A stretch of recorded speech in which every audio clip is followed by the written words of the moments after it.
think if you take a kid who understands in a proper way the form of the Christian life, they understand the academic aspect, not just surface level plateaus of Christendom, right? But they actually understand, for a Lutheran, they understand the 6 chief parts. They understand how these intertwine. They understand the value and the purpose of the law, and they understand, the 3 expressions of the law, and they understand, what the creedal faith is, and they can articulate that, and they can sing something like Savior of the Nations Come, right? Where they can articulate with words the proper format of how we talk about the incarnation, and then they can formulate that in the logical systems, and they can do all this. By the time they're 12th grade, they're ready to go out into the world. And I would not want to send them to a secular school anyway, but I would still feel pretty confident that those kids are not going to lose their faith. And I don't think they do. I think it's when we send people off that don't have that firm root, and they don't have the biblical stories built into them. They don't know how to then take all of that raw data, right, that grammar stage, and they haven't been able to figure out how to put them into full logical systems, right, so that they can finally get to that rhetoric stage, and they can take false ideas and they can tear them apart. Yeah. And 12th graders can do that, absolutely, if they're properly trained. But I don't think they normally are.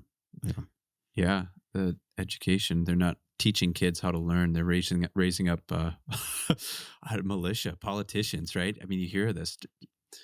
Ideologies, right? Mm-hmm. Thinking about ideology. How wrong is that? They don't even know how to think yet. Mm-hmm.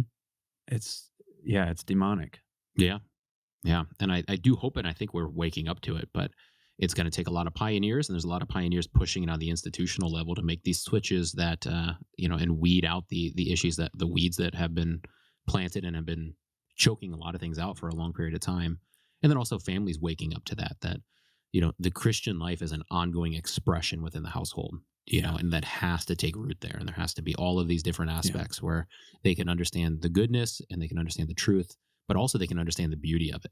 And I think that's where singing in the household is so important. If they can understand the beautiful expression of these things, if all their music is secular music, and all the conversations at the dinner table are concerned with the world, and, just take those two. Okay. So if beauty for them, music's going to be one of the biggest expressions of beauty, or you can take movies, entertainment. Sure. If those two things are geared towards the secular world and concerned with that, and if the topic at the dinner table when you have dinner is concerned with those kind of areas, that is where they're going to see the most important thing. For sure. And if they, it's tough words even for us to hear, and if they see that what mom and dad value with their time is being away from the household and doing things that accomplish secular type goals, like maybe big vacations or nice cars or things like that. If that's the primary goal, it doesn't mean that can't be, of course it's part of the goal. Yeah. Like you need to work and make money and stuff like that. But if those are the prime goals of parents, the kids will know that. Yeah. And they'll say that's the most important thing. And you can say other things here and there. You can say, well, remember kids, the Bible is the most important, But if they see that, the Bible is not something that you spend time talking to them about, and it's not time that you spend yourself with, you can say that all you want, but they know what's the most important. It's going to be built into them. And that's what they'll value. And the world has that on a platter ready for them. And, and the world will feed them.